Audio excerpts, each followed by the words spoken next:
Hey guys, tonight we begin with the surprisingly trippy world of ancient Egyptian recreational chemistry, a civilization that gave us pyramids, mummies, and apparently festivals that could rival your college roommate's worst decisions.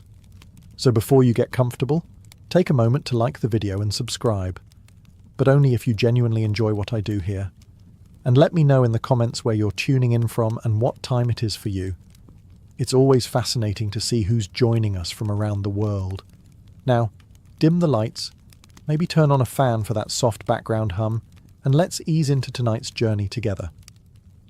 Let's start with the ancient Egyptians' most famous botanical party trick, the blue lotus flower. You've probably seen it in tomb paintings, elegant petals, usually being sniffed by pharaohs or gently waved around at banquets like an ancient version of cheers. But this flower wasn't just ornamental. The Egyptians believed it had sacred properties, and mild psychoactive ones. Yes, the blue lotus could get you just a little bit floaty. The method was simple. Take the dried petals and soak them in wine for a while, sometimes days. Then drink the infusion at festivals, ceremonies, or presumably, whenever you felt like tuning out the sound of 200 people chanting hymns at top volume. The result was a soft, dreamy euphoria. Not enough to make you forget your name, but enough to make pyramid building sound like a fun group project. Now, to be clear, the Egyptians didn't call it getting high. They called it communing with the gods. Blue lotus was strongly associated with rebirth and the sun god Ra, which made it perfect for temple rituals and funerary rites. Holding the flower to one's nose was a symbolic way of inhaling divinity. And, okay, maybe also a great way to take the edge off after a long day of ruling the Nile Valley. It was everywhere in art. Pharaohs are shown holding it. Party guests at banquets are passing it around like a floral peace pipe. And even mummies got decorated with it for the afterlife.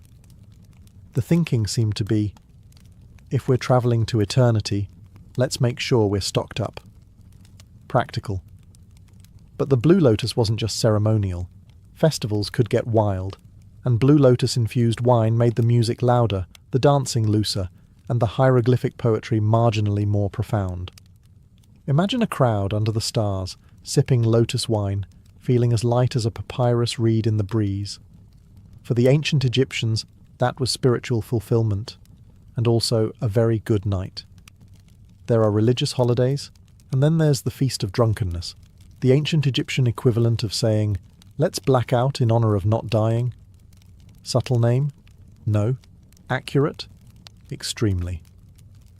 This annual celebration revolved around the goddess Hathor, who, according to myth, was once sent to punish humanity. But after a bloody spree that would make any disaster movie blush, the gods decided humanity had maybe learned its lesson. So they tricked her into drinking red beer that looked like blood. She passed out, woke up in a better mood, and just like that, mass extinction was narrowly avoided through alcohol poisoning. To commemorate this heroic hangover, Egyptians gathered once a year to get thoroughly obliterated. Not metaphorically, not spiritually. Literally. The goal was to drink until one entered a divine trance, which sounds poetic until you remember this often meant collapsing face first into a mud brick courtyard surrounded by strangers yelling praises between hiccups. The ritual began at dawn with music, clapping, and the ceremonial passing of drinks. Priests encouraged revelers to drink as much as your heart desires, which in this context was less of a blessing and more of a dare. Participants banged tambourines, danced in the streets, and reportedly saw the goddess, although whether that was Hathor or just the side of a clay jug is unclear. But this wasn't just chaos for chaos's sake. Well, mostly not. The idea was to honour the balance between destruction and joy, reminding everyone that even wrathful deities could be pacified with a strong enough brew. Think of it as theology meets keg stand, and importantly, this was sanctioned behaviour. There were no awkward conversations the next day about what happened in the sacred grove. Getting drunk was part of the job description. If anything, not passing out was suspicious. Why aren't you spiritually elevated, Khnumhotep? Do you hate the gods? Modern scholars have described the Feast of Drunkenness as a ritual of renewal. Participants purged their fears, inhibitions, and likely their stomach contents, all in one divinely authorized party. The next day, headaches, regret, possibly a new scar shaped like Anubis, but also spiritual cleansing. Forget everything you know about beer. Ancient Egyptian beer wasn't golden, bubbly, or anything remotely resembling a beverage you'd order at a bar. It was thick, porridge-like, and alarmingly opaque, served with the kind of consistency that would confuse both your bartender and your dentist. Beer, for the Egyptians, was not just a social drink, it was practically a food group. Made from partially baked loaves of emmer bread that were soaked in water, mashed, and fermented into a chunky slurry, it resembled a soupy oatmeal more than a refreshing ale. The technical term might be liquid bread, but let's not pretend this wasn't a bowl of carbs in denial. This beer was consumed by everyone: peasants, priests, children, scribes, and anyone else trying to survive in a world where desert heat, crocodiles, and public works projects were daily concerns. It was calorically dense, slightly intoxicating, and cheaper than anything else that didn't require chasing it down with a spear. And here's the twist: beer wasn't just for sustenance. It was often intentionally altered with herbs, spices, and other curious additives, especially during festivals or religious ceremonies. Want to commune with the gods? Add some mandrake? Want to forget the priest's speech about cosmic order? Toss in a little fermented date juice and hope for the best. Of course, hygiene was a concern, but beer had an answer for that too. Water could kill you, but beer had been boiled, fermented, and spiced. It was safer than the Nile, and often more reliable than your co-workers. In terms of strength, Egyptian beer ranged from mildly numbing to, I forgot how sandals work. While the alcohol content wasn't high by modern standards, the sheer quantity consumed made up for it. Workers on state projects like pyramid building were often paid in beer, a daily ration of several litres, which means that half of ancient Egyptian labour was fueled by liquid gluten and mild intoxication. Let's talk beer. Or rather, let's talk about a viscous, beige, bread-adjacent fluid that the ancient Egyptians cheerfully called beer, and that modern brewers would call a war crime.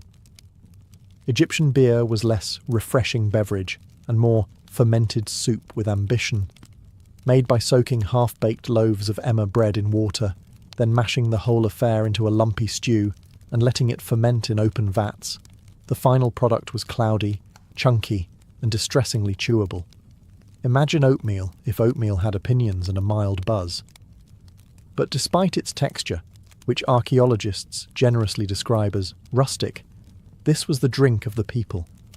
Everyone drank it: pharaohs, priests, peasants, toddlers. Because when water might kill you and milk was suspicious at best, beer was the least deadly option with a pleasant side effect. It was calorie-dense, mildly intoxicating, and often served in communal jugs, because nothing says spiritual unity like 5 adults slurping from a pot of soggy bread water. At temples and festivals, the beer might be enhanced with herbs, dates, honey, or mystery ingredients that were either sacred or just experimental. Historians are still unsure if the addition of mandrake was intentional, or if someone was just tired of reality. This was also the go-to payment method for labourers. Pyramid workers didn't clock out with coins. They received daily beer rations, sometimes several litres per day. This means the guys hauling limestone blocks all morning were doing it buzzed and breaded. And somehow the pyramids still got built. Let that sink in the next time you miss a deadline with a cappuccino in hand. Taste? Probably awful. But if you're living in 1300 BCE, covered in sand and trying not to die of dysentery, a lukewarm jar of beer porridge is Michelin star cuisine. Also, no foam, no carbonation, no glass bottles, just ceramic jugs, straws with filters to catch the bigger bread chunks, and a national commitment to ignoring mouthfeel. Now that you've washed down your bread beer with a floral buzz, it's time to set the mood. with smoke. But not just any smoke. We're talking kaifi, the ancient Egyptian incense that made temples smell like divine bakeries and left everyone wondering if they were actually meditating or just very, very light-headed. Kaifi wasn't a quick hit of frankincense. This was the perfumed love child of an apothecary and a pastry chef. Recipes varied by temple, but the ingredients often included myrrh, honey, wine, raisins, cinnamon, juniper, mint, and whatever other spices were lying around not being sacrificed. Mix it all up, let it ferment, dry it into pellets, and burn them slowly in sacred spaces until everyone either felt deeply spiritual or forgot why they walked in. It was used in ritual purification, which is code for, let's fill this room with enough fragrant smoke to erase our sins, or at least our memories of last night's feast of drunkenness. Temples didn't have ventilation, by the way. That was considered breaking the mood. So imagine standing in a limestone cube next to a sweating priest waving a smoking dish of kifi, like it's Fabreze for the soul, while a chant drones in Coptic monotone behind you. Visions weren't just encouraged, they were practically inevitable. Whether divine revelation or mild asphyxiation, it didn't really matter. The gods got their tribute either way. To the Egyptians, kaifi wasn't just air freshener, it was medicine, perfume, and spiritual elevator all in one. Pliny the Elder later wrote that kaifi could cure snake bites and improve sleep, which makes sense if you assume the goal was to pass out entirely. Some recipes were so complex, they read like ancient IKEA manuals. 16 ingredients, each added in precise phases under specific moons. Honestly, it's a miracle anything got done. But once lit, the aroma drifted across the Nile like a sacred fog machine, signalling that something holy was happening, or that someone was overcompensating for yesterday's fish market. Even in death, kaifi lingered. It was burned during mummification, buried in tombs, and probably responsible for at least one pharaoh being accidentally embalmed in a spice rub. In short, kaifi was Egypt's way of saying, if you can't drink it, burn it, and breathe deeply. If Blue Lotus was Egypt's chill friend, and kaifi was the drama queen with a smoke machine, then mandrake was the slightly unhinged guest you invited once and immediately regretted. With its forked roots that vaguely resembled tiny humans and a reputation that scared even seasoned priests, mandrake was less herbal remedy and more botanical dare. Used in ancient Egyptian medicine as both a painkiller and a possible aphrodisiac, which is always a terrifying combination, mandrake earned its place in temple recipes and medical scrolls with the kind of cautious reverence usually reserved for wild animals and pharaohs in a bad mood. The Ebers Papyrus, that handy ancient medical text that sounds like it belongs in a Harry Potter class, lists mandrake for insomnia, fertility, and strengthening the heart.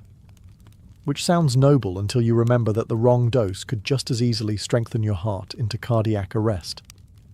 See, mandrake contains alkaloids like scopolamine and atropine, the kind of compounds that mess with your nervous system and occasionally convince you that your bed is melting. In small doses, it was mildly relaxing. In slightly bigger ones, welcome to Night Terrors starring Ra and a crocodile in a wig. And then there's the harvesting myth. According to later folklore, likely inherited from these early associations, pulling a mandrake root out of the ground caused it to scream. Loudly. Lethally. So naturally, the solution was to tie it to a dog, cover your ears, and let the poor creature yank it free while you hoped your neighbours didn't ask too many questions. While there's no solid evidence the Egyptians were tying plants to dogs and waiting for shrieks, the idea that the plant had spiritual, and slightly terrifying, power fits right in. Mandrake may have been used in rituals, fertility rites, or just slipped into beer for those who preferred their hallucinations with a rooty aftertaste. In any case, it wasn't the everyday herb. Mandrake was for priests, magicians, and those who didn't mind taking medical advice from a man covered in gold leaf. Used carefully, it could induce sleep, reduce pain, and maybe inspire a sensual poem or two. Used recklessly, You'd wake up 4 days later convinced you were a scarab beetle. Somewhere in the vast scrolls of Egyptian medical wisdom, wedged between cures for crocodile bites and the proper placement of amulets on inflamed body parts, lies a quiet little mention of Shemshemet. That's right, cannabis. Because when it came to pain relief, the ancient Egyptians didn't just rely on divine intervention or chewing reeds until they forgot their problems. Sometimes they reached for something a little more herbal. Cannabis appears in medical texts like the Ebers Papyrus and Ramesseum Papyrus, mostly as a treatment for inflammation, sore eyes, and various gynecological complaints. Yes, gynecological. Ancient Egyptian women may have had access to THC-infused suppositories, which sounds like a modern wellness trend someone is definitely going to try to resurrect on Etsy. Of course, the Egyptians didn't roll joints or bake brownies with it. At least, not that we know of. Cannabis was usually crushed into oils, mixed into salves, or blended with honey, because if you're going to medicate, why not make it taste nice? Applied topically, it soothed pain. Inhaled accidentally. Well, now the temple incense makes a lot more sense. Was it recreational? Officially, no. Unofficially, probably. When you're running a civilization in 120-degree heat with limited plumbing and a deeply unpredictable crocodile problem, no one blames you for accidentally over-medicating. And if your high priest starts talking to statues a little too confidently, well, who's to say that isn't divine wisdom? There's also physical evidence. Residue analysis from mummies and burial sites has turned up trace amounts of cannabis, along with opium and nicotine, which raises either some fascinating pharmacological questions or the world's most suspicious funeral offerings. And let's not ignore the priests. These were men trained to chant for hours, interpret dreams, and stare into incense smoke until something stared back. If their rituals involved cannabis, it wasn't for giggles. It was to facilitate communication with the gods, or at the very least, with the wall. Somewhere in the dimly lit, sweet-smelling corners of the ancient Egyptian temple pharmacy, just behind the dried lizards and holy ointments, sat the opium stash. Small, wrinkled poppy pods imported from the eastern Mediterranean, tucked away like a divine secret. Because when you've got plague, pain, and pyramid-related back injuries, sometimes prayer alone doesn't cut it. Though not native to Egypt, opium poppies likely made their debut through trade with Cyprus or Crete. The Egyptians were nothing if not enthusiastic early adopters. By the time of the New Kingdom, poppies were well on their way to becoming the ancient world's go-to sedative, a medical miracle wrapped in mild addiction. Opium didn't just dull pain, it smoothed over childbirth, calmed coughs, soothed gastrointestinal rage, and made temple chants about cosmic balance feel like they actually had a beat. Administered in drinks, pills, or occasionally as suppositories, because of course, it became the pharmaceutical equivalent of saying, "Shh, don't worry about it." Naturally, it found a home in the temple medicine cabinet, that sacred shelf where healing met holy mystery. Priests, doubling as physicians, administered it during rituals and serious treatments, probably while saying things like, "This will ease the divine tension in your spleen." Whether your god was angry or your molars were, opium could calm them both. The ancient texts don't call it opium directly, of course. That would be too helpful. They reference extracts from the poppy plant, in the same vague way modern labels say natural flavours, which is never comforting. But let's not pretend this was all medicinal. There's always a blurry line between spiritual elevation and a really good nap. And for elite Egyptians, especially those being embalmed, opium might have been part of the final send-off. What better way to face the underworld than totally blissed out and blissfully unaware of the scarab beetle crawling across your nose? Like many of Egypt's sacred substances, opium was part cure, part comfort, and part controlled chaos. Used wisely, it soothed agony. Used poorly, it turned temple assistants into spaced-out background dancers. Still, in a world of tooth drills, snakes, and sandstorms, a little somnolent magic went a long way. Wine in ancient Egypt was a sign of sophistication, a drink of the gods, a toast to Osiris. But don't let the elegant amphorae fool you. This stuff could hit like a chariot accident, especially when it came laced with the ancient equivalent of a little something extra. Wines weren't just fermented grape juice. They were infusions, concoctions, and occasionally mild experiments in altered consciousness. Egyptians flavoured their wine with everything from mandrake and blue lotus to myrrh and frankincense. Ingredients that sound spiritual until you realise they were probably added for maximum mood enhancement. Religious festivals were the main setting for these potent potables. At the Feast of Drunkenness, for example, participants didn't sip wine to appreciate terroir. They chugged it to achieve metaphysical disconnection. The idea wasn't to be tipsy. It was to teeter between dimensions, possibly while dancing with a priest in a leopard skin. These spiked brews were often described in medical texts as remedies, which is how you know things were getting creative. Got a headache? Try a wine infused with fermented lotus. Sore joints? How about some frankincense-infused red, aged 2 weeks in a clay pot? Existential dread? Well, that one needed priestly supervision, and possibly a floor mat, and it wasn't just mortals enjoying this liquid therapy. The gods themselves were believed to appreciate a good spiked offering. Vats of wine were ritually poured out in temples, left as offerings in tombs, and used in ceremonies to help the divine descend into statues, or at least wobble in their general direction. Let's be clear, this wasn't your average table wine. Depending on the additives, these sacred brews could calm nerves, ease pain, or launch a midsummer banquet into full psychedelic mystery cult territory. And because everything was part of a ritual, no one could really question the dosage. If the room spun, it was spiritual. If you passed out in the Lotus garden, that was divine communion. For the ancient Egyptians, wine wasn't just a beverage. It was a vehicle, one that could take you to enlightenment, to sleep, or into the arms of a very confused crocodile god. For a civilization obsessed with order, ritual, and geometry, the ancient Egyptians had a surprisingly open mind about trance states. In fact, they encouraged them, just not during accounting.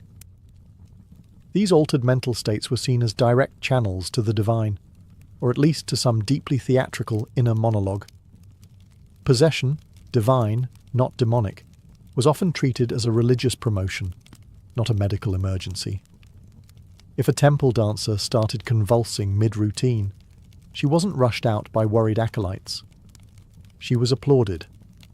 Hathor had arrived, apparently, and had strong opinions about tambourine tempo. These trances were often achieved through a time-honoured combo of repetitive drumming, rhythmic chanting, smoke inhalation, sleep deprivation, and wine with mysterious floaties in it. The result? Sudden bouts of prophecy, dramatic gasping, and the occasional unplanned floor nap. Priests and priestesses alike were trained to host gods like Airbnb guests, welcoming them into their bodies during rituals.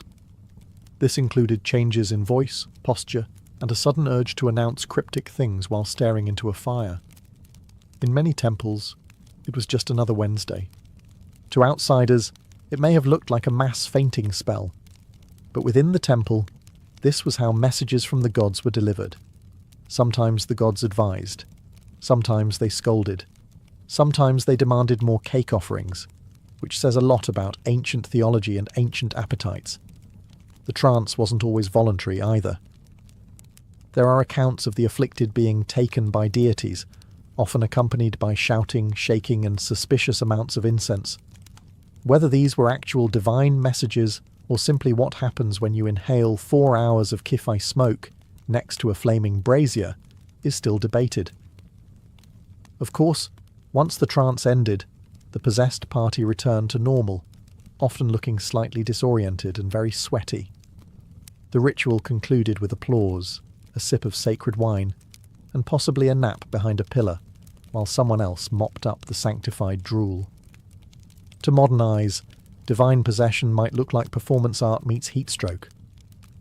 But to ancient Egyptians, it was the pinnacle of religious experience, the moment when the divine broke through the sandstone barrier of reality to drop a few cryptic life tips. You'd think death would be enough to stop someone from getting invited to a party. Not in ancient Egypt.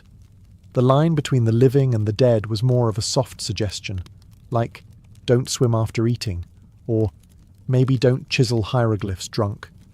Egyptians didn't just respect the dead, they actively included them in social plans.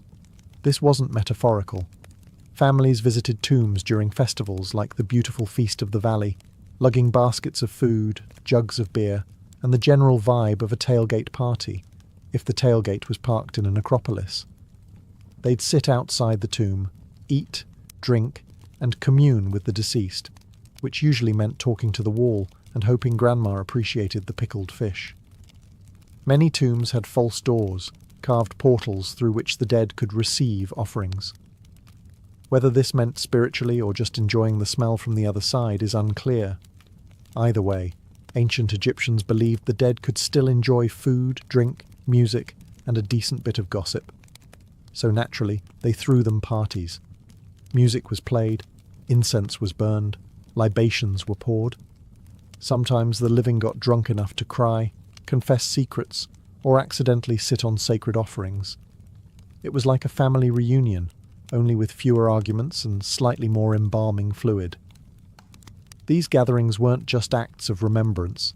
They were also mutually beneficial transactions. The living fed the dead. The dead, in theory, blessed the living in return. Good crops, protection, fewer nightmares involving hippos. Everyone won. Sometimes people even slept overnight in tombs, hoping for dream visions from their departed loved ones, or the occasional unsolicited advice from a former accountant turned ghost. Stop lending money to your brother, the dream might say. And also, the amulets go on the left. To modern sensibilities, this sounds macabre. To the Egyptians, it was completely logical. The afterlife wasn't a goodbye, it was just a new address. And if Great-Uncle Horemheb wanted to attend the party via divine osmosis through a stone wall, who were they to say no?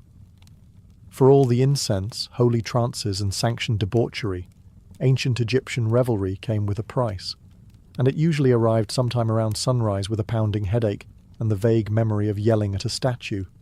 Yes, even in a world where Blue Lotus was medicine and beer was breakfast, the morning after hit just as hard. Archaeological texts are suspiciously quiet on the subject of hangovers, which is probably because no one was in the mood to write hieroglyphs when their head felt like it had been smited by Ra himself. But the evidence is there. Medical papyri describe pains of the head and recommend treatments involving herbs, honey, and sometimes just lying very still while pretending to commune with the gods. In more advanced cases, a ritual cleansing was recommended, which usually involved a priest, a bucket of cold Nile water, and possibly a stern lecture on moderation that no one remembered hearing. The real trick, of course, was plausible deniability. If you'd danced shirtless in the temple or passed out in a tomb alcove, you didn't say, "I overdid it." You said, "I was overcome by the divine." It wasn't a blackout. It was a mystical encounter with Hathor's laughter. Much more respectable. And for the truly unlucky. There was always purging. Not metaphorically, literally.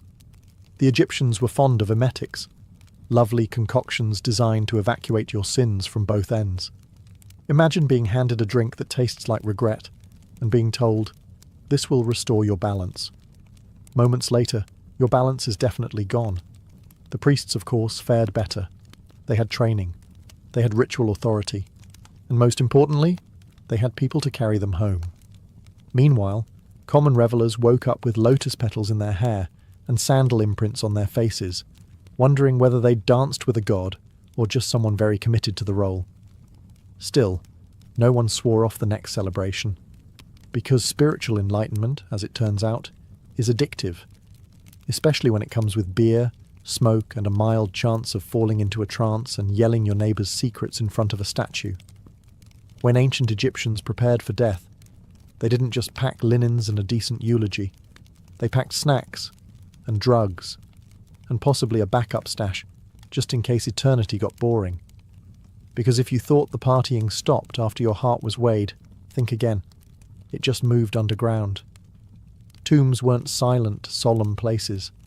They were carefully curated starter homes for the soul, complete with food, booze, and mood-enhancing herbal arrangements. Mummies were entombed with blue lotus petals, wine jugs, incense cones, and the occasional sealed mystery jar, which archaeologists now eye with both reverence and mild suspicion. Take Tutankhamun, for example. When Howard Carter cracked open his tomb, he didn't just find gold and furniture. He found wine, oils, herbs, and what can only be described as the ancient Egyptian version of a wellness kit. If a modern influencer were buried today, it would look disturbingly similar, minus the canopic jars. This wasn't just luxury, it was strategic. The soul, or Ba, if you're fancy, needed nourishment and stimulation in the afterlife. Eternal bliss wasn't going to maintain itself after all. So priests and embalmers made sure you were entombed with all your spiritual comfort items, food offerings, sacred perfume, and a generous dose of whatever got you through long temple ceremonies while pretending to be enlightened. Some tombs even include instructions to the dead on how to prepare and enjoy these items in the afterlife. It's not enough to carry blue lotus into eternity. Apparently, you also needed directions in case divine short-term memory was a thing. And let's not forget the opening of the mouth ritual, which was supposed to let the dead eat, speak, and, let's be honest, sip that sacred fermented beverage with proper technique. Because it's hard to toast Osiris with a closed jaw. All of this tells us one very clear thing. The ancient Egyptians did not separate pleasure from piety. If something brought them closer to the gods in life, even if it was a psychoactive flower soaked in wine, it belonged in the tomb, along with your amulets, your linen headrest, and possibly a starter pack of dreams. Ancient Egypt gave the world pyramids, mummies, and eyeliner that could block out the sun. But it also perfected an unspoken truth of civilization.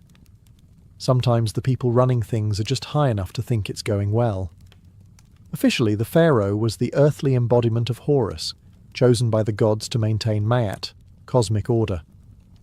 Unofficially, temple priests had the keys to the sacred stash, the incense budget, and the daily schedule of who gets to chant next to a burning bush of Kai-Fi until they pass out. The religious elite weren't just spiritual guides. They were state-sanctioned pharmacists, supplying the population with everything from calming ointments to full-blown psychedelic experiences disguised as Holy Communion. If it smelled strong, tingled on contact, or made you speak in metaphor for 3 days, it probably came out of the priesthood's apothecary. And while pharaohs wore the crowns, it was the priests who knew how to blend mandrake with wine and not kill anyone. This gave them an enormous amount of soft power. Not just in healing and ritual, but in managing the emotional and mystical tone of society. You didn't ask, what's going on with the harvest? You asked, what did the high priest see in his trance last night? Spoiler, it was usually a falcon and a lot of swirling gold light. Let's not forget the economic side. The temples were landowners, employers, and massive centers of drug production. Blue lotus didn't grow itself. Someone had to harvest it, dry it, ferment it, and whisper to it in sacred verse.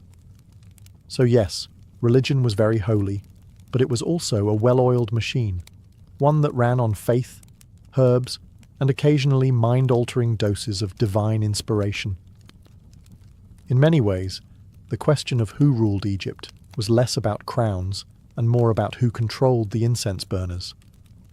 Because if the gods spoke through visions, and the visions came after a priest sniffed something pungent in a sealed chamber, well, you do the math.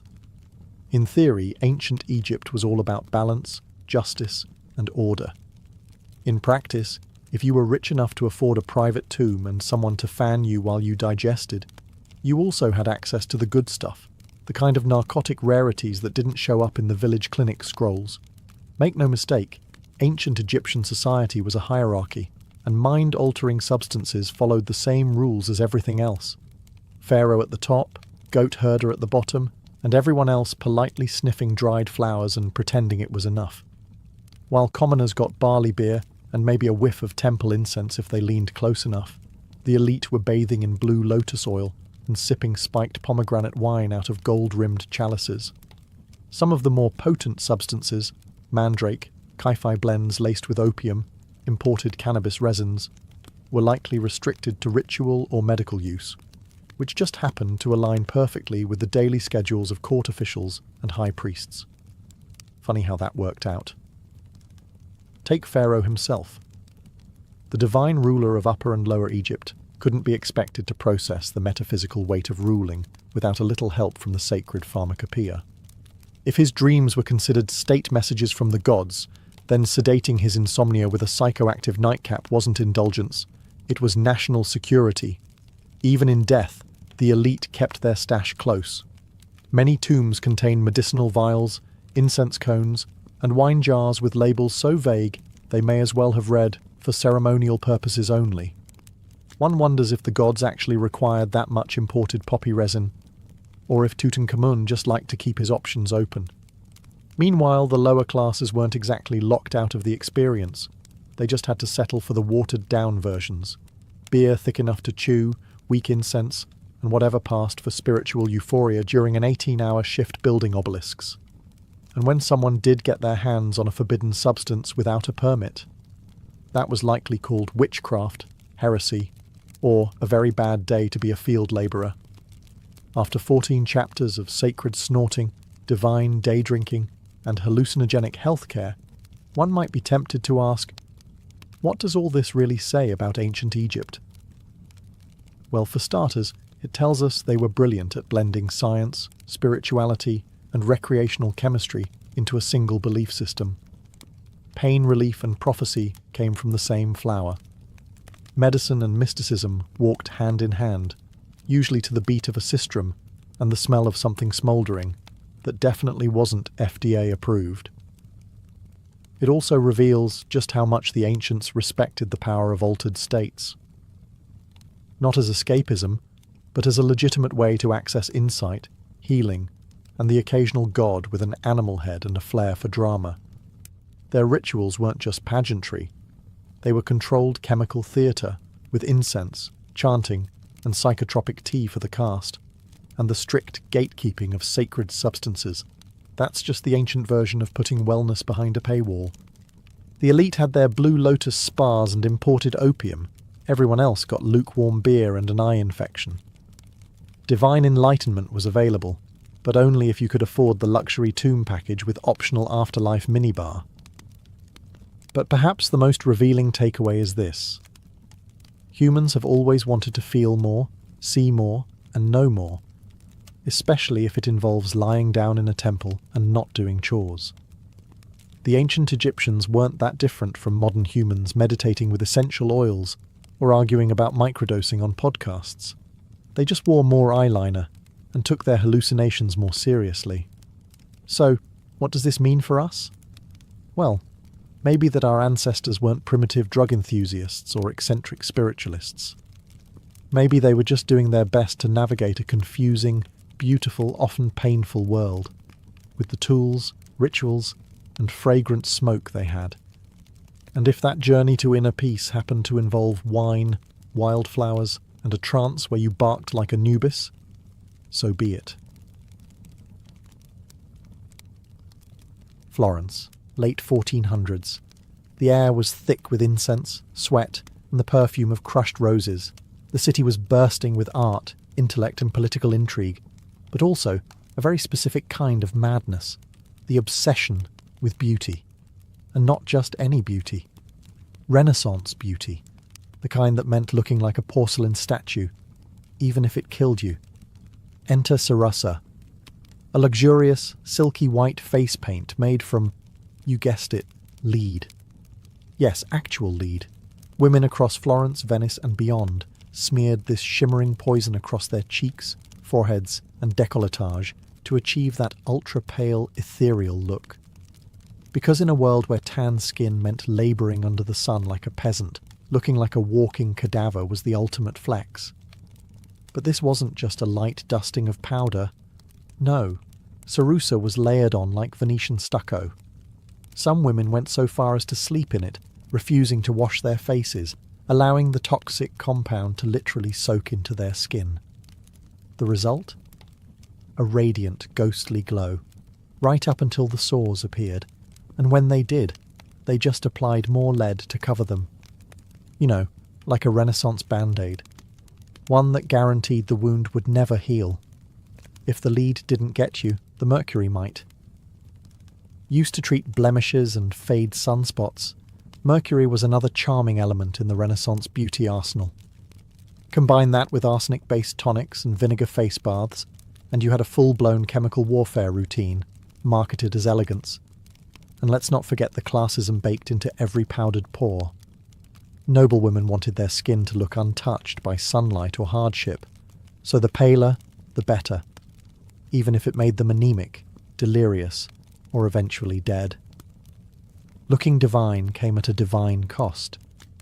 But perhaps the most ironic part, the women who could afford all this toxic luxury also had access to imported perfumes from the Orient, rosewater distillations and camphor-laced tonics. They literally smelled like angels while their skin peeled off in sheets. If you had a functioning pair of eyebrows in Renaissance Florence, you clearly weren't trying hard enough. In the never-ending quest to resemble a Botticelli painting or a particularly fashionable egg, Renaissance women plucked their hairlines and eyebrows into oblivion. A high, rounded forehead was considered the epitome of beauty. The higher your forehead, the more noble and intelligent you appeared. So women willingly yanked out rows of hair from their brows and along their hairline with tweezers, rough cloth, or even seashells. This wasn't a one-time affair. It was routine maintenance, a weekly ritual of pain and precision. For stubborn hairs, women rubbed in concoctions made from walnut oil or cat dung, yes, cat dung, to thin the regrowth. Some even scorched stray hairs off with candle flames, because nothing says grace and refinement like lighting your face on fire. Eyebrows, thin, arched and barely visible, if at all. A truly sophisticated woman had no visible brows. Instead, a soft shadow or trace was painted in later, often with burnt cork or powdered charcoal, which sounds elegant until you realise it smeared terribly in the Florentine heat.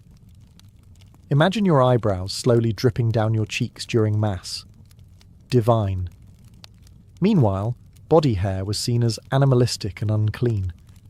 Women removed it with a paste made from vinegar, quicklime and arsenic, another charming blend. The mixture burned, but hey, it left the skin smooth. Until it didn't. And the scalp? Hair was gathered up into tight, rigid styles, often braided and padded with false hair made from wool, horsehair, or someone else's actual hair. Sometimes hairpieces were soaked in lye and bleached to match the fashionable golden hue of the season. If it didn't match, no worries. Just wear a cap over it and pretend it did. Renaissance problem-solving at its finest. The irony? All this hair removal and sculpting was done without mirrors. That's right, mirrors were rare and expensive. Most women styled themselves by feel, with help from servants, so your maid better have steady hands and zero passive aggression. One wrong move, and your widow's peak becomes a monk's tonsure. Renaissance beauty was less about natural charm, and more about strategic subtraction. Remove the brows, remove the hairline, remove common sense, all in the name of elegance. Once the face had been thoroughly powdered, plucked and poisoned, it was time to move on to the body, specifically squeezing it into shapes the human ribcage had no business aspiring to. Enter the Renaissance corset, equal parts fashion statement and orthopedic trauma. Renaissance corsets weren't quite the wasp-waisted death traps of later centuries, but they still meant business. Known as stays or bodies, these early versions were designed to flatten the torso, not cinch it. The goal was to create a smooth, rigid canvas that emphasized the bust and elongated the silhouette. Because what's sexier than looking like a very elegant plank? The stiffening materials? Whalebone if you were rich, reeds or pasteboard if you weren't. All of it sewn into linen and laced tightly across the back. Getting into one required assistance, determination, and a surprising tolerance for losing peripheral vision. A fully dressed noblewoman was essentially an armoured artichoke, layered, spiked, and strangely delicate. And corsets weren't just about looks, they were moral statements. A straight, upright posture indicated inner virtue. Slouching, on the other hand, suggested moral laxity and possibly demonic possession. So if you were a well-bred lady, you stood straight, walked stiffly, and breathed in short, shallow gasps. Bonus points if you fainted gracefully in public. That just meant you were doing it right. Underneath, linen chemises helped absorb sweat, because newsflash, Florence in summer was not a place for heavy fabrics and no airflow. But elegance came first. Comfort came never. And yet, despite the discomfort, corsets had one major benefit. They held everything in place. Unlike modern bras that pretend to offer support while staging a quiet rebellion by noon, Renaissance stays offered the kind of structural reinforcement usually reserved for bridges. You could run, dance, or survive a fainting spell without anything shifting an inch. Of course, not everyone could afford such architectural fashion. Working-class women went without stays, favouring looser bodices and more breathable materials. But among the elite, corsets were essential. You weren't fully dressed without one, just tragically undone. The worst part? You had to eat while wearing one. Which brings us to the next Renaissance fashion paradox: feasting like royalty, while trying not to split a seam or collapse from restricted airflow. In Renaissance Italy, beauty wasn't just skin deep. It extended all the way to the dinner table, where fashion and food had an uneasy relationship. On the one hand, noblewomen were expected to attend lavish banquets and engage in the social theatre of feasting. On the other hand, they had to do it while squeezed into a corset so tight, their internal organs were basically roommates. Meals were grand affairs.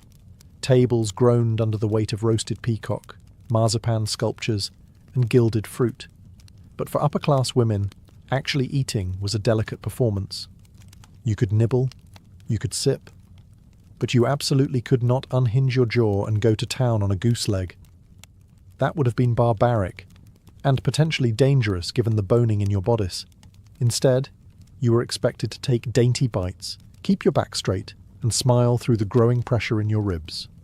Sometimes the act of sitting upright for hours and pretending to enjoy cold eel pie was enough to trigger a fainting spell, which, frankly, only added to the aesthetic.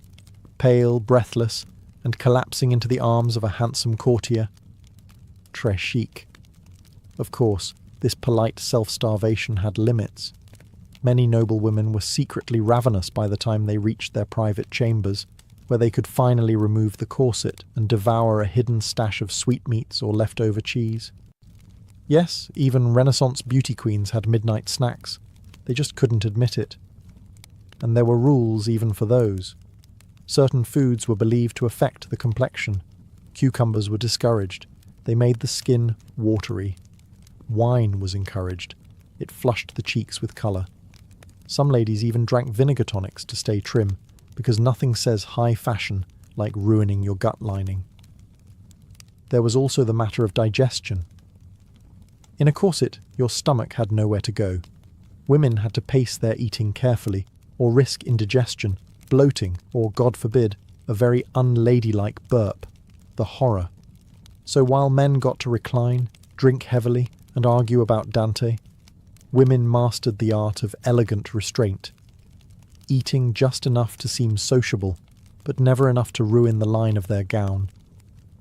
Once the face was painted, the hair plucked, the corset tightened, and the food politely nibbled, it was time to smell expensive. In Renaissance Florence, your scent wasn't just a finishing touch, it was a social weapon. A noblewoman's fragrance was as carefully curated as her lineage, and failing to smell like imported luxury was basically a scandal. The Renaissance nose had standards. Common folk might reek of garlic, goat, and existential dread, but the elite, they wafted through salons and basilicas trailing clouds of rosewater, musk, ambergris, and exotic spices. If you walked past a duchess and didn't feel mildly intoxicated by her scent, she wasn't trying hard enough. perfume was big business. Italy, especially Venice, was the European hub for distillation, but the most coveted ingredients came from farther afield. Frankincense from Arabia, myrrh from Ethiopia, cinnamon from Ceylon, and ambergris, a waxy, oddly pleasant-smelling substance from the intestines of sperm whales. It was outrageously expensive and wildly fashionable. Basically the Renaissance equivalent of dabbing yourself with designer whale bath. These perfumes weren't just for pulse points. They were soaked into gloves, stitched into dress linings, and sprayed onto handkerchiefs that ladies would flutter dramatically whenever someone less hygienic came too close, which was often. Streets were filthy. People bathed irregularly. Perfume wasn't a luxury, it was armour. And for the ambitious beauty, scent layering was essential.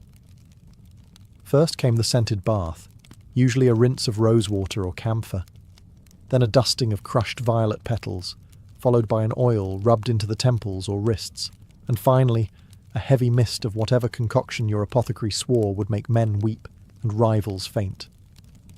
Some even wore pomanders, delicate perforated orbs filled with aromatic herbs, around the neck or waist.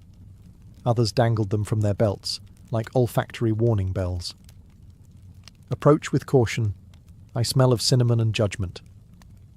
But these potions weren't always benign. Some perfumes contained turpentine, or tinctures so strong they could trigger headaches, nausea, or fainting. One wrong blend and you went from seductive to insufferable. Still, the right fragrance could open doors, or at least noses. A woman who smelled divine had power. Power to entrance, distract, or just to survive a crowd of unwashed poets.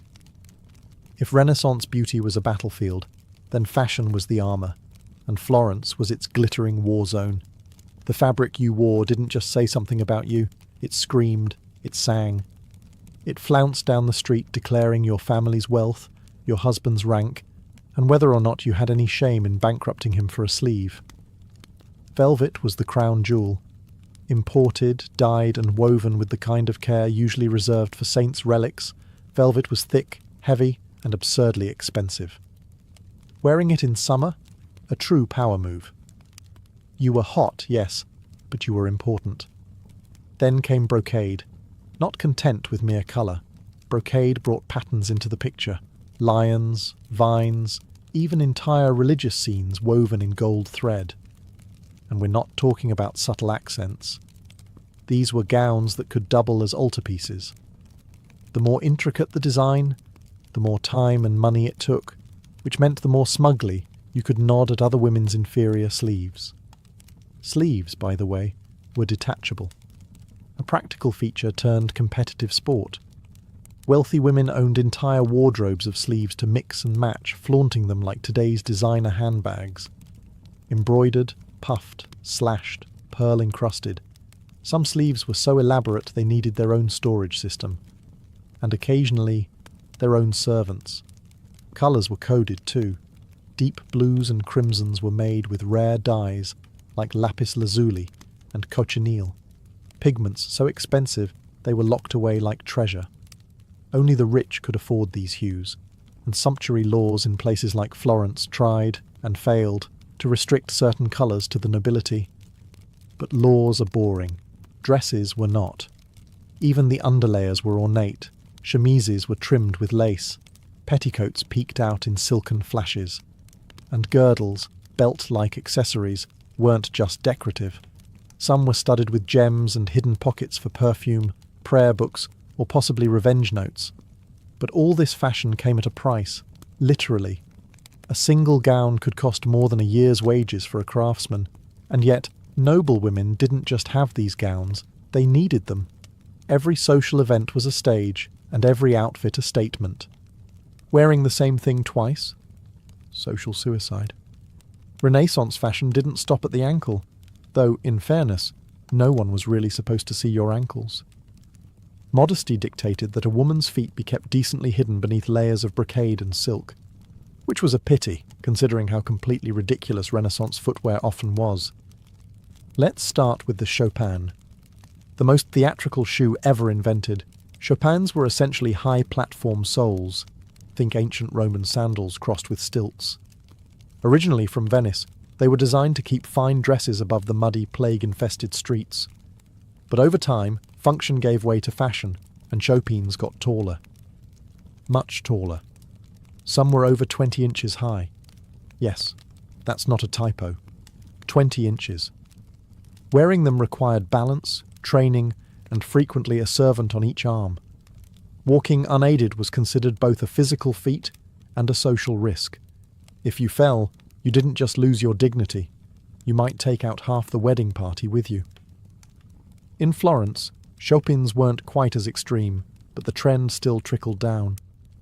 Wealthy women wore delicate pointed slippers, often made of velvet, embroidered with silk thread and lined with fur. These were indoor shoes. Outdoors, you wore pattens, wooden or cork platforms strapped underneath your slippers to protect them from the street. A practical solution, unless you tripped and shattered your kneecaps on cobblestones. Foot binding wasn't a thing in Renaissance Italy, but the pressure to have dainty, narrow feet absolutely was. Shoes were pointed, narrow, and not built for actual walking.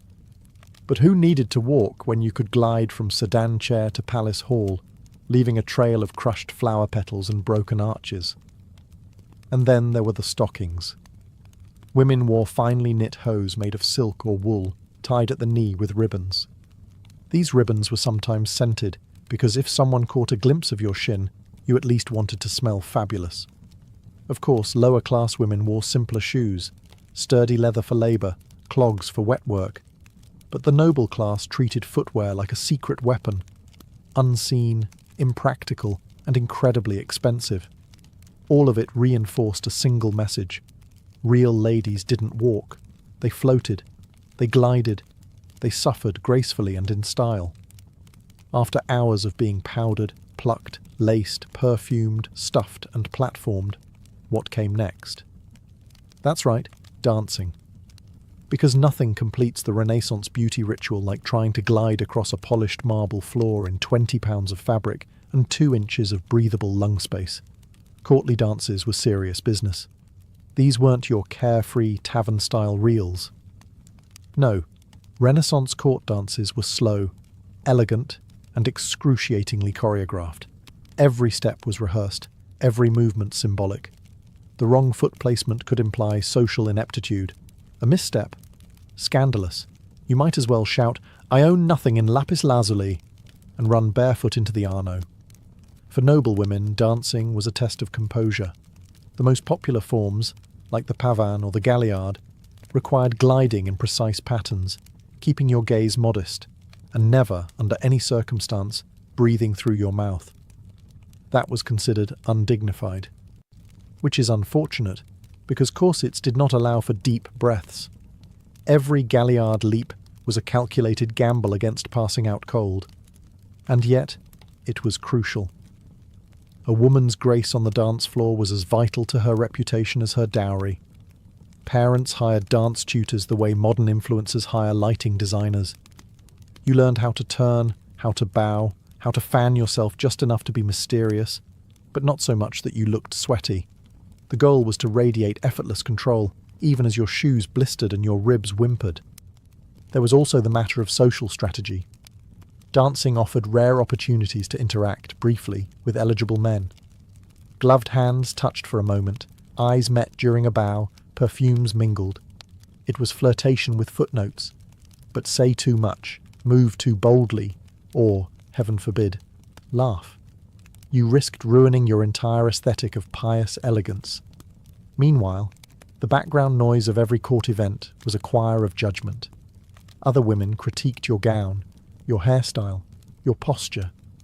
Servants whispered, tutors fretted, and all the while you had to maintain the illusion that none of it mattered. But it did. A clumsy turn or an off-rhythm curtsy could haunt you for weeks. So you danced, you smiled, you endured.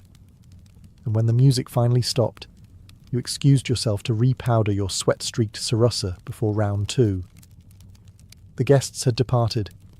The candles had melted into waxy puddles, and the Renaissance noblewoman, divine, dazzling, and delicately dying inside, finally made it back to her chambers. But sleep? Not yet. First came the Renaissance version of the night routine. Spoiler alert, it was less self-care and more controlled deterioration. Step 1.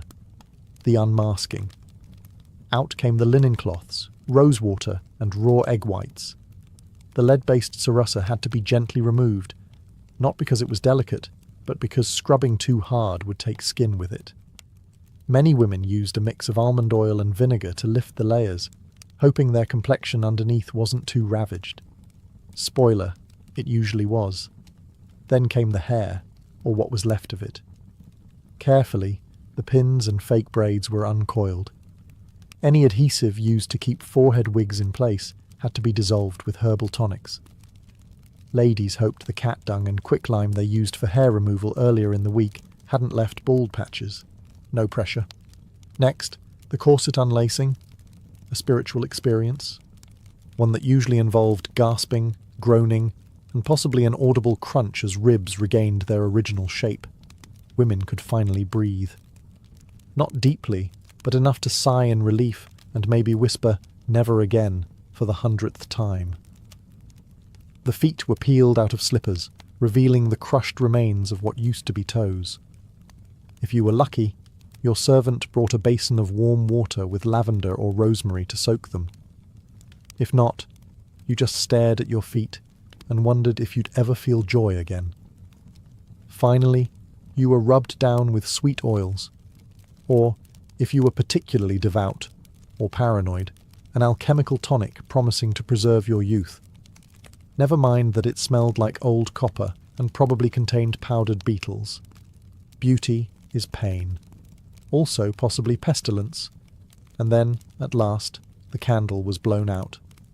Not with a huff, still too improper, but a delicate puff, like you were apologizing to the flame. You lay back, hairline 2 inches farther back than it was last year, skin slightly more ghostly than the day before, lungs recovering from corset trauma. But tomorrow, you'd do it all again. Because in Renaissance Florence, beauty wasn't just a look, it was a lifestyle. A full-time, high-stakes performance with no intermission. And the audience? Everyone. Before Irizumi became linked to crime syndicates and back-alley parlours, tattoos in Japan carried a far more complex and layered identity, one deeply rooted in honour, mythology, and labour. Long before the Edo period, Japanese tattoos were used as punitive marks, burned or etched into criminals' faces and arms to permanently brand them as outcasts. But by the 1600s, these crude symbols had evolved into something far more intricate, something closer to art, devotion, and even spiritual armour. In Edo Japan, society was rigidly structured. Class divisions were clear. Samurai had swords. Merchants had rules. Everyone else? They had restrictions. The Tokugawa shogunate enforced strict codes on dress and behaviour, especially for the lower classes. Ornate robes, luxurious fabrics, and flashy jewellery were reserved for the elite. But human nature always finds a loophole. For the common man, especially labourers, firemen, and gamblers, tattoos became a way to reclaim beauty, status, and identity. If you couldn't wear brocade on the outside, why not wear it on your skin? And so, full-body tattoos flourished underground, hidden beneath plain work clothes but revealed in bathhouses, festivals, and moments of intimacy. These weren't random designs. They were stories. Sleeves of swirling dragons, bodysuits of phoenixes, koi fish, cherry blossoms, Buddhist deities, and folkloric heroes. Each tattoo carried meaning. A koi swimming upstream symbolized perseverance. A dragon on the back meant power and protection. These motifs weren't chosen on a whim. They were earned, sometimes one painful inch at a time, and the process was brutal. There were no machines, no antiseptic creams. Artists, called horishi, used wooden handles and steel needles to hand-poke ink beneath the skin. The ink was often mixed with charcoal or natural pigments, hammered in using rhythmic strikes. Sessions lasted hours, full bodysuits could take years, but the result? a living mural that turned skin into storytelling. Yet, despite their cultural richness, tattoos remained illegal for much of the Edo period. Authorities viewed them as signs of disorder, deviance, or wastefulness. And so, the art of Irezumi thrived in the shadows, respected by some, feared by others, and completely invisible to the ruling elite. In Edo period Japan, where wooden buildings were packed like kindling and open flames lit every lantern, fires were constant and devastating. The samurai might have ruled the land, but when your neighborhood caught fire, it was the fireman, Hikeishi, who saved your life. These weren't firemen as we imagine today. They didn't use hoses or wear flame-retardant suits. Instead, they carried hooks, axes, and raw courage. Their job wasn't to extinguish fires. It was to tear down nearby structures and create fire breaks before the flames could spread. This meant climbing onto burning rooftops and dismantling homes by hand, often while embers rained from the sky. Naturally, these men developed a culture of bravado, toughness, and brotherhood, and central to that culture was tattooing. Full-body tattoos, Irezumi Horimono, became a badge of honor among the Haikushi. Not only were they stunning displays of strength and endurance, they were deeply symbolic. Dragons for power, tigers for courage, gods and demons for spiritual protection. When a fireman stripped off his uniform to reveal a full suit of swirling ink, it wasn't vanity, it was armor. And the pain? It was part of the point. Sitting for hundreds of hours while needles punctured the skin was a rite of passage. If you could endure that, you could face down an inferno.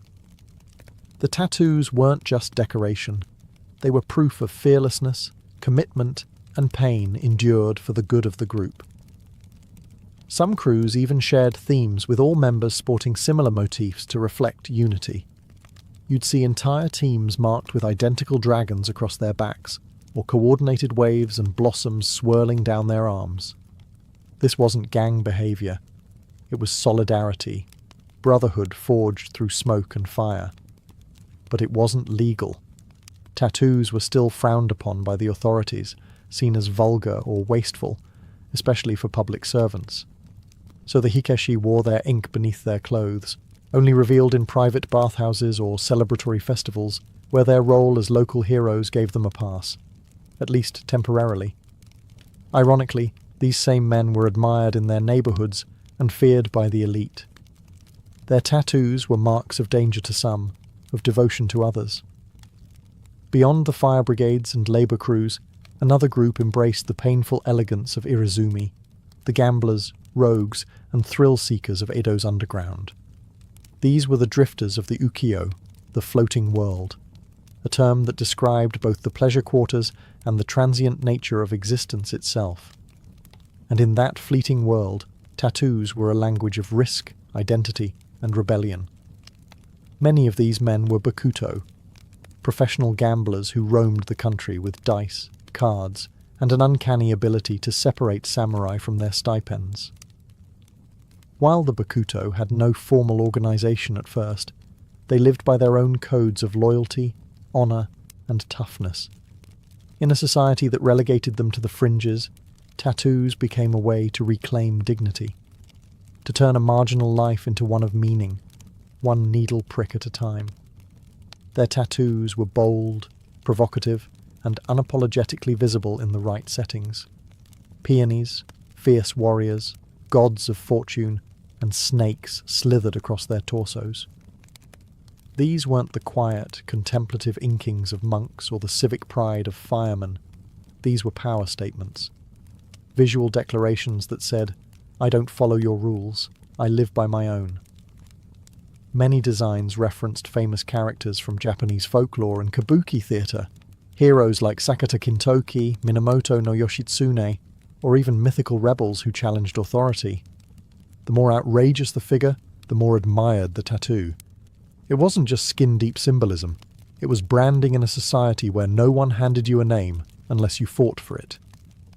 And yet, despite their outsider status, these men were crucial to the underground economy.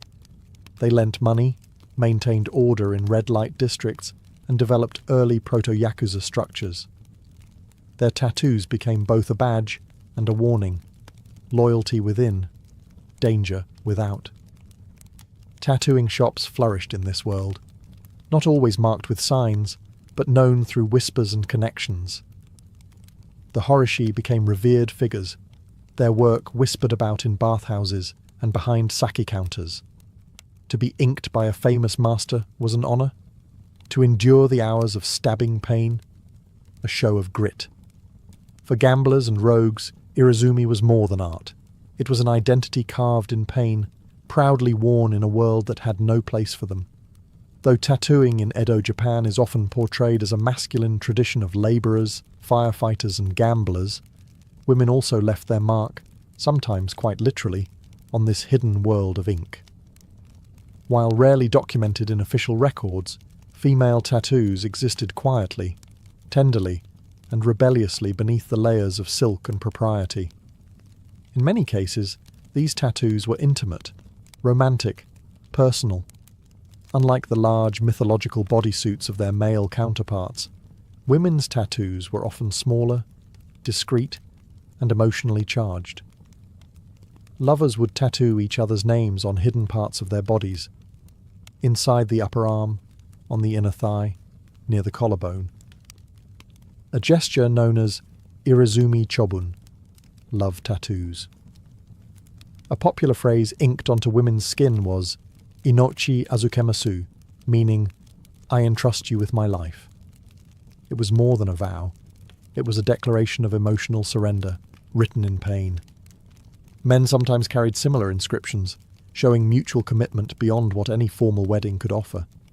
This kind of tattooing was especially common among lovers in the ukiyo, the floating world of pleasure districts where courtesans and geisha reigned.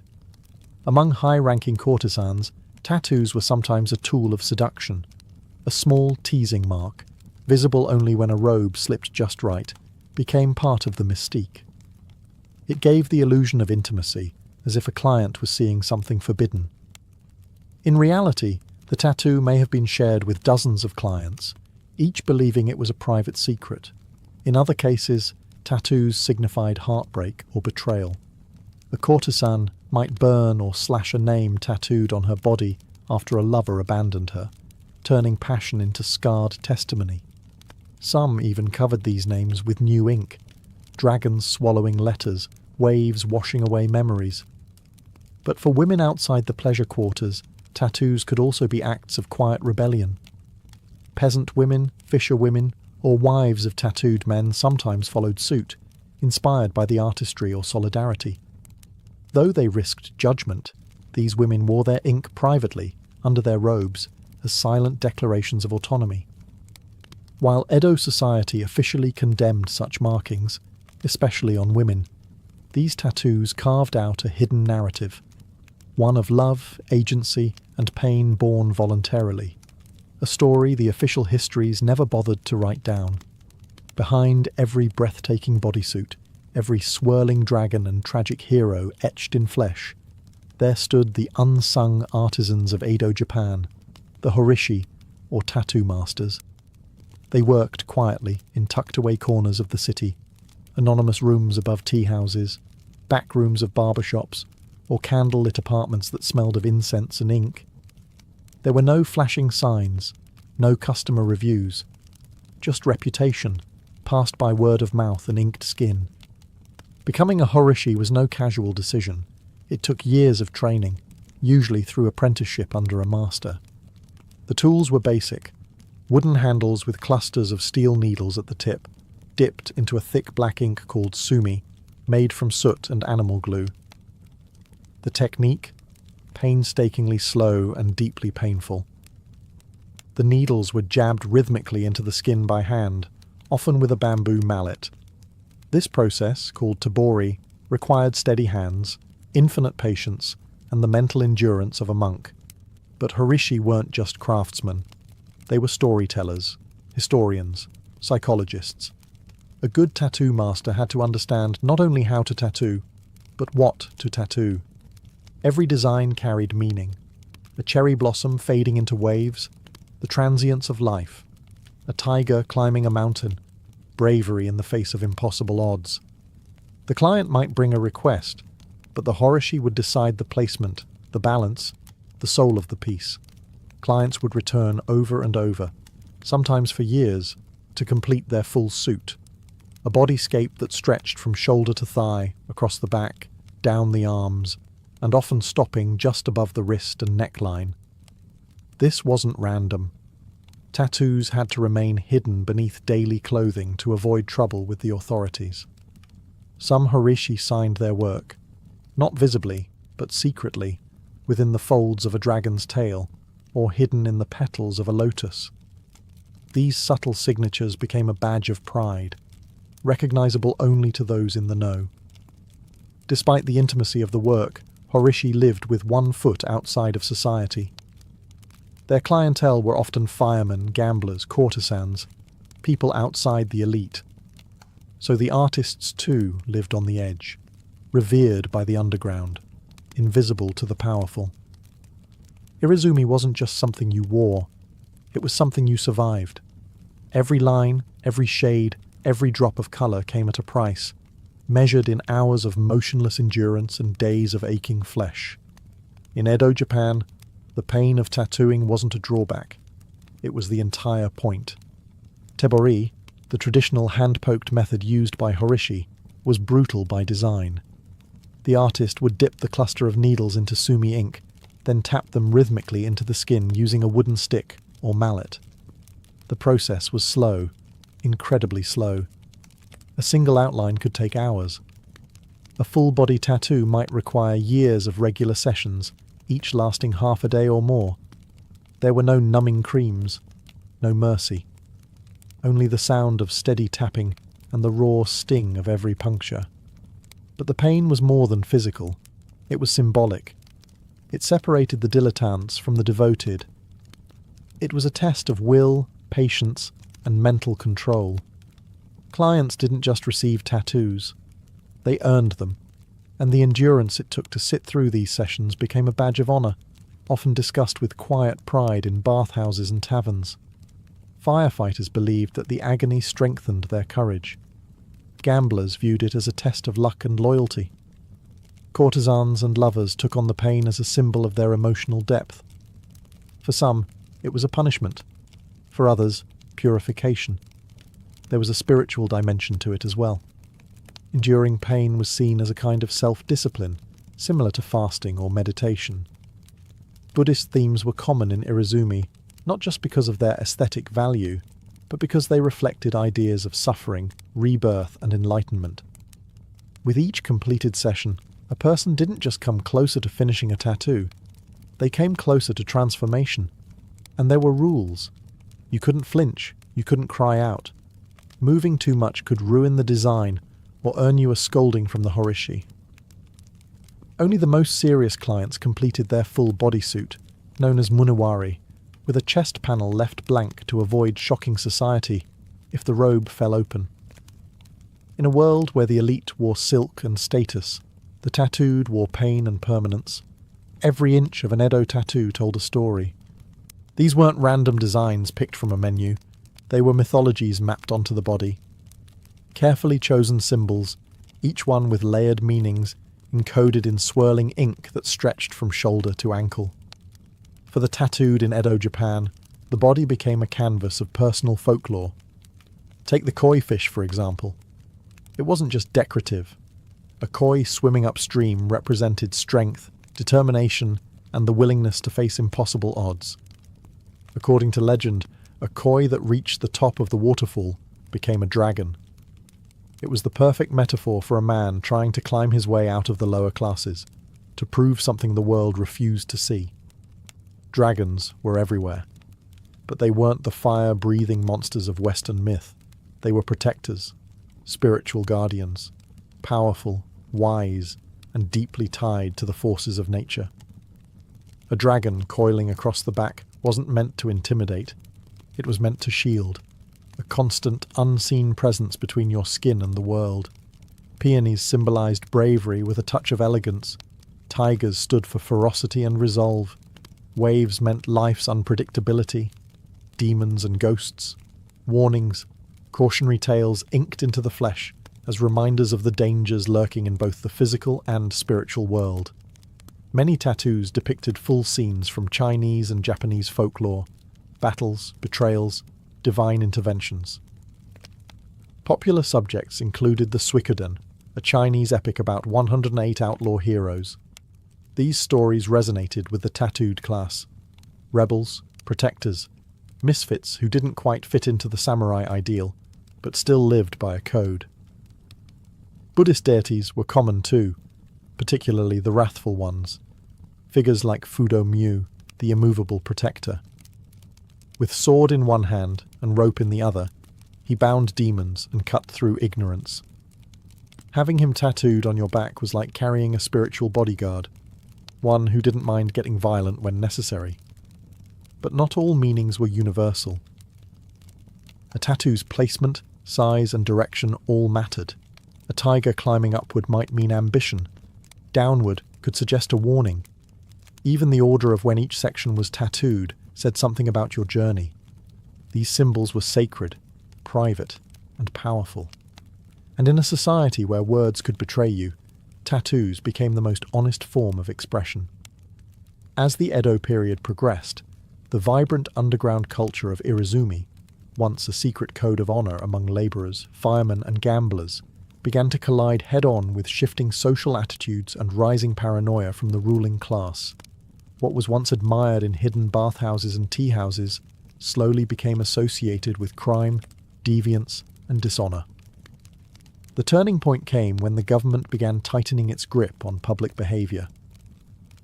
Tattooing, already unofficially frowned upon, started to take on a more dangerous reputation, especially as it became more visible among the bakuto, or gamblers, and other criminal groups who would eventually give rise to the modern yakuza. These men were often the only ones bold enough to wear full bodysuits openly, and as they became more organized, so did the stigma attached to their ink. Ironically, many of these same criminals had begun as outcasts from society, men who wore tattoos not to provoke fear, but to reclaim identity. But once crime syndicates began using tattoos to mark membership, territory, and loyalty, public perception shifted. The police didn't care whether your dragon symbolized courage or your koi fish meant perseverance. To them, tattoos now signaled one thing: criminality. The government responded with more bans. In the early 1800s, tattooing was officially outlawed, though enforcement varied depending on the region and who was doing the inspecting. Still, tattoo parlors went deeper underground. Horishi had to work in secret.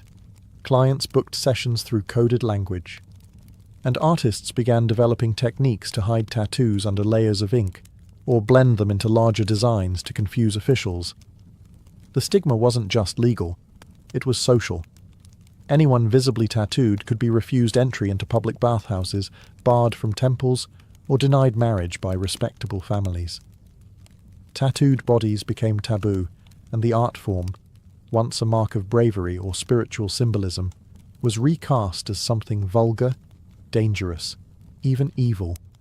But the tattoos didn't disappear. They simply went deeper, both under the skin and under the radar. For every government crackdown, there was a new design, a new hiding spot, a new client willing to endure pain for something meaningful. Irizumi didn't die. It went into hiding, like a coiled dragon, waiting. As Japan stepped into the modern age with the Meiji Restoration in 1868, the new government was eager to present the country as civilized, orderly, and most importantly, westernized. And in this new image of modern Japan, tattoos had no place. Irizumi, with all its cultural depth and underground prestige, was declared a stain. The government doubled down. Tattooing was not only criminal, it was now embarrassing. Something savage, something shameful. Foreign diplomats were horrified by the elaborate bodysuits worn by Edo's working class, and Japan, desperate to be taken seriously by the West, responded by pushing tattooing deeper underground than ever before. Yet even as it was banned for Japanese citizens, tattooing curiously became a tourist attraction. British and American sailors flocked to Japanese ports and sought out Horishi to take home pieces of exotic oriental body art. Ironically, the very art form Japan sought to bury was being preserved by the very foreigners whose approval they craved. And still, the tradition didn't die. Horishi adapted. They changed their clientele, moved their studios further into secrecy, and kept the Tibori method alive. Master-apprentice lineages survived in whispers. The techniques, symbolism, and tools were passed down carefully, often within families or tightly knit artistic circles. In the 20th century, Irizumi became deeply entangled with the Yakuza. The full bodysuit, hidden beneath business suits, became a symbol of loyalty and fear within the criminal underworld. Once again, tattoos were about pain, honor, and secrecy, but this time without the folkloric grace of Edo firemen or mythological koi. The art was still there, but the public had turned away. Even today, the legacy of that stigma lingers. Despite modern interest in tattoo culture worldwide, Japan still views tattoos with suspicion. Public baths, gyms, and even some beaches ban tattooed individuals. The fear of criminal association endures, even when the ink is harmless. But times are shifting. Young Japanese artists are reclaiming Irizumi, not as rebellion, but as heritage. Museums are preserving ancient designs. Art lovers and historians are finally acknowledging the craftsmanship. And a new generation is asking, why should we be ashamed of our own skin? In a culture built on layers, of robes, of meaning, of silence, Irizumi remains the most honest expression Japan ever tried to hide. In Renaissance Europe, discussing sex openly was taboo, unless, of course, you were doing it through a thick Latin manuscript wrapped in religious guilt and printed under church supervision. Enter the marriage manual, a strange genre of literature where theologians, monks, and celibate scholars explained how good Christians were supposed to get busy, solely for the purpose of procreation, naturally. These manuals were less 50 Shades and more 46 permissible positions for the glory of God. Titles like De Matrimonio or The Book of the Family disguised what they really were. Deeply detailed guides on when, how, and why married couples could engage in sexual activity, complete with diagrams, calendars, and lists of forbidden days. Spoiler, there were a lot of forbidden days. Sex on Sundays? Sinful. Feast days? Absolutely not. During Lent? God forbid. In fact, there were roughly 180 days a year when marital intimacy was prohibited. Combine that with the fear of damnation and the local priest snooping around, and it's a wonder Renaissance Europe ever managed to reproduce. These guides also gave advice on the proper mindset during intercourse. Joy was suspicious. Passion was risky. Love was fine, as long as it didn't make you too enthusiastic. Women were encouraged to be submissive and silent, and men were warned not to let their desire burn too brightly. Basically, the goal was spiritual union, with just enough physical action to make a baby and nothing else. But despite the dry language, these books were wildly popular, especially among clergy. Some manuals even had sections explaining which sexual positions were natural versus unnatural. Missionary was divine. Anything else was basically flirting with excommunication. Of course, educated Renaissance readers knew how to read between the lines. These books were some of the only texts that acknowledged sex at all, so people devoured them, not necessarily for pious reasons. A marriage manual on your shelf was totally acceptable. What you highlighted in it was your business. Ironically, the strict moral codes these books promoted only made people more curious about what lay beyond them. Which is why, right next to the marriage guides, another kind of book began to circulate, less holy, more illustrated. On the surface, they were scientific marvels, detailed anatomical treatises, often illustrated by respected artists and backed by university scholars.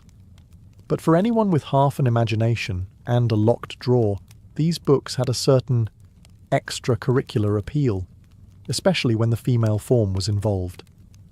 The Renaissance saw an explosion of interest in human anatomy, thanks to dissection being legalized in certain regions and artists like Leonardo da Vinci pushing the boundaries of scientific observation.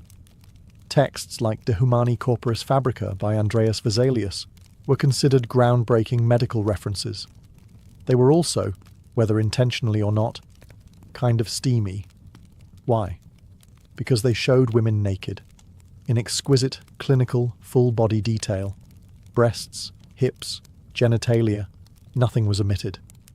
And while the official purpose was to educate, let's just say not every reader was there for the lymphatic system. These images were often presented with artistic flair. One particularly infamous edition of an anatomical book showed a nude woman gracefully reclining as if in a Botticelli painting, except her chest cavity was flayed open like a diagram in a butcher's manual. It was both horrifying and oddly sensual. The body as art, the body as science, and for some, the body as entertainment. Since pornography was strictly banned by the church, these illustrations slipped through the moral net under the guise of medical necessity. A young man caught with a suggestive woodcut from a medical book could simply shrug and claim he was pursuing his studies. The fact that the page was dog-eared and mysteriously thumb-worn, irrelevant. Some printers even leaned into the dual appeal. Certain editions were produced with extra attention to the female form, featuring idealized nudes that blended anatomy with eroticism. A sort of Renaissance loophole. If you wanted to look at naked people, all you had to do was pretend to care about the spleen. And these weren't back-alley publications. They were printed by respected presses, collected in university libraries, and cited by physicians. But between the dry Latin and muscle diagrams, there was just enough soft-core temptation to keep readers flipping pages with slightly more enthusiasm than necessary. Of course, not all forbidden books were pretending to be scientific. Some didn't even bother to hide it. By the mid-Renaissance, a new kind of book began appearing in private collections, ones that didn't bother with anatomical dissection or theological loopholes. These were full-blown love manuals, half etiquette guide, half soft seduction playbook. They were written for the well-bred nobleman or lady who wanted to flirt without falling directly into hell. Unlike the dry, rule-bound marriage manuals sanctioned by the church, love manuals revelled in ambiguity. They walked a thin line, offering tips on courtship, letter writing, and romantic speech, all under the pretense of cultivating refined behaviour. But between the lines, they dripped with innuendo. These books taught the art of the glance, the science of sighing in someone's direction, the importance of hand placement during a slow court dance. They offered sample dialogues, thinly disguised pick-up lines, for situations like encountering a duchess in a garden, or complimenting a lady's lute playing without offending her chaperone. One popular genre was the epistolary romance, collections of fictional love letters between imaginary nobles, usually with names like Count Lorenzo and Lady Fiorella. These were meant to model virtuous behaviour, but many letters veered suspiciously close to fantasy. You could practically hear the bodices tightening and the gloves slowly coming off. Some of these manuals even included miniature poems and riddles, just enough to feel cultured, just vague enough to be interpreted as scandalous. The Renaissance reader loved double meanings, and love manuals delivered them in elegant, rhyming couplets. And let's not forget the advice on grooming. One manual suggested men keep their fingernails clean and teeth white, so that a woman when kissed feels neither scratched nor offended.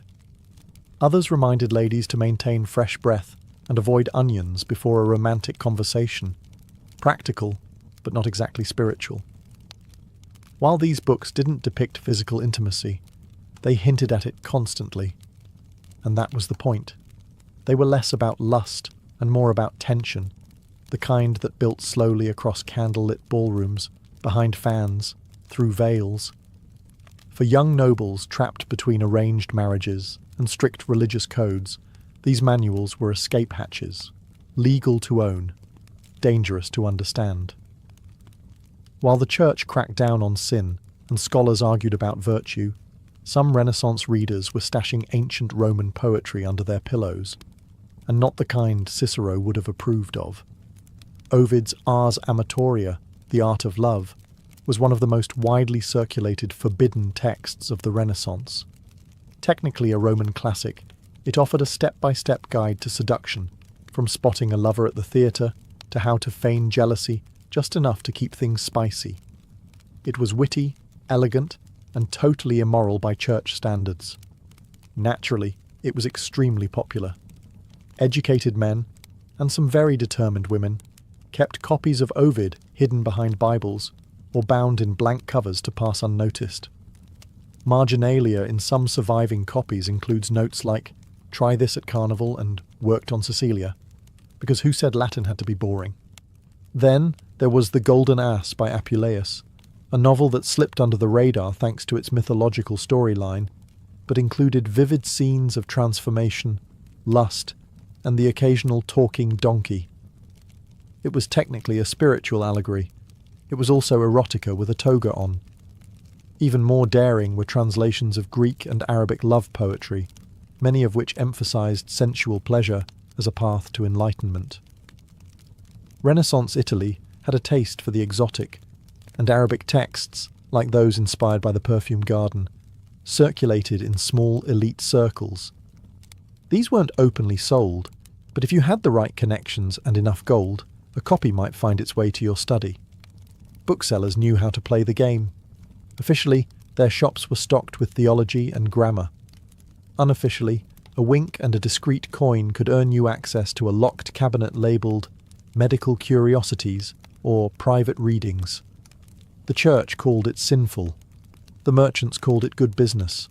Some nobles even commissioned illuminated manuscripts of these works, decorated with gold leaf, cherubs, and occasionally very detailed illustrations of things cherubs should not be watching. These books weren't just read, they were experienced, passed around at salons, whispered about at masquerades, banned by bishops, quoted by poets. And while everyone pretended they'd only read them for the Latin practice, the truth was obvious. For all the secret reading and scandalous giggling behind lace fans, the Renaissance wasn't a safe haven for literary freedom, especially not when the Inquisition was watching, and in Italy it always was. By the mid-1500s, the Catholic Church had grown increasingly suspicious of books that could corrupt the soul, which in practice meant anything remotely entertaining. In 1559, Pope Paul IV issued the first official Index Librorum Prohibitorum, the Index of Forbidden Books. It was exactly what it sounded like, a hit list of texts deemed too dangerous, heretical, or, God forbid, titillating. The list included everything from Protestant theology to astrology manuals, but buried among them were treatises on love, anatomy, and even poetry. Ovid, banned. Boccaccio's Decameron, banned. Anything by Erasmus that even hinted at individual thought, double banned. The church wasn't just trying to save souls, it was sanitizing the entire intellectual bloodstream. Possessing a forbidden book didn't just mean a slap on the wrist. If you were a printer, merchant, or noble caught with one, you risked public penance, house searches, confiscation, and even imprisonment. More than one scholar found himself summoned to explain why he had a Latin copy of The Art of Love tucked between Aristotle and Aquinas. But the funny thing about banning books is that it usually makes them more desirable. Underground markets thrived. Printers in Venice, Lyon, and Basel published clean editions for public sale, and uncut, readers' editions for private clients. The difference might be a missing passage, a toned-down illustration, or a completely fake title page. One infamous copy of The Golden Ass was rebound as Sermons of St. Augustine. Talk about a plot twist. Noble families with private libraries developed entire systems for hiding forbidden texts. Secret compartments, false bindings, mirrored cabinets. It was part espionage, part erotica. A well-curated bookshelf said, "Yes, I fear God, but I also read Rabelais." Women were particularly clever about this. Since they were less likely to be targeted as intellectual threats, they often acted as literary couriers, borrowing, copying, and circulating books under the pretense of devotional reading. One nun in Naples allegedly kept a copy of The Perfumed Garden behind her copy of Lives of the Saints. Censorship may have ruled publicly, but in private, Renaissance readers just turned the page more carefully. Behind convent walls, away from the judgmental eyes of society and the ever-looming index of forbidden books, Renaissance nuns had access to their own libraries, and some of them were anything but holy. While convents were often seen as bastions of chastity and devotion, the truth was more complicated. These were also places of literacy, intellectual curiosity, and yes, suppressed desire. Many young women entered religious life not by choice, but by family arrangement. Too expensive to marry off? Send her to the nuns? Too outspoken? Cloister her. The result? A generation of women who were highly educated, forcibly celibate, and bored out of their minds. Enter the convent library. On the surface, these collections were pious and respectable. Saints' lives, theological commentaries, devotional poetry. But dig deeper, and you'd find marginalia scrawled in the corners, entire passages underlined with suspicious enthusiasm, and in some cases, handwritten copies of banned love poetry tucked discreetly between prayer books. One nun in Ferrara was famously reprimanded for translating Ovid's Amores into the vernacular, allegedly for educational purposes. Others wrote their own verses, coded, melancholic, and often steeped in longing. Scholars today suspect that some of the most passionate Renaissance sonnets, attributed to anonymous courtly ladies, were actually penned by cloistered women using writing as a kind of romantic escape hatch. And it wasn't just poetry. Some convents had copies of anatomical treatises, ostensibly for medical knowledge, since nuns often acted as nurses. But as we've seen, anatomy books were rarely just about medicine. One abbess in Florence even petitioned to keep her convent's illustrated anatomy manual on the grounds that it helps the younger sisters understand temptation, which is a very creative interpretation. Of course, the church tried to regulate what was read behind those walls, but literacy meant autonomy, and autonomy meant subversion. Forbidden texts circulated quietly between trusted hands. Pages were memorized, copied, passed along with coded bookmarks. The scent of ink and vellum became, for some, more intoxicating than incense. In the silence of evening, after vespers and confession, a young nun might light a candle and open a worn book, not of scripture, but of something warmer. A poem, a story, a stolen fragment of a world she'd never touch, but could still imagine. Because sometimes, the most forbidden books weren't about lust. They were about freedom. Not all forbidden books were kept in libraries or chained to monastery shelves. Some were hidden in aprons, buried under floorboards, or whispered from memory in back-alley markets. These weren't printed by respected presses or debated in salons. These were the other Renaissance texts, the magical ones. Handwritten grimoires, herb manuals, and charm books passed between midwives, herbalists, and women who were definitely not calling themselves witches, but everyone else was. Love was power, and power, especially when exercised by a woman, was dangerous. That's why love spells were among the most feared and popular forms of forbidden knowledge. Renaissance charm books often included instructions on how to win affection, cause obsession, or rekindle a cold marriage. A strand of hair, a cup of wine, a muttered phrase beneath the full moon. It wasn't theology, it was folk science. And it worked, or at least it felt like it did. One famous spellbook from southern Italy included a ritual for ensuring fidelity. Sew a pinch of dried basil into your lover's doublet, whisper their name 3 times, and sprinkle rose water on their pillow. If they dreamed of you that night, the magic had taken hold. If they didn't, well, there were stronger measures. Aphrodisiacs were another staple of these underground texts. Recipes blended Renaissance botany with medieval imagination. Cinnamon, anise, ground oysters, mandrake root. Sometimes effective, sometimes toxic. One apothecary's manual cheerfully recommended a mixture of honey, wine, and powdered stag antler to awaken the fires of Venus. He failed to mention the violent nosebleeds. Men were curious, but women were the primary readers and keepers of these texts. Many passed recipes and rituals from mother to daughter, especially in rural areas where priests visited infrequently and midwives handled everything from birth to heartbreak. But owning such a book was a gamble. The Inquisition didn't look kindly on women with too much knowledge, and a love spell was just a witch trial waiting to happen. So pages were hidden, burned, or disguised as herbal journals. You could be an herbalist on Tuesday and a heretic by Thursday, depending on what someone saw or imagined. By the late Renaissance, the printing press had changed everything. Books were no longer handcrafted treasures for the elite. They were commodities. And while Gutenberg may have started with Bibles, it wasn't long before printers discovered a far more lucrative market: desire. Venice became the capital of this quiet revolution.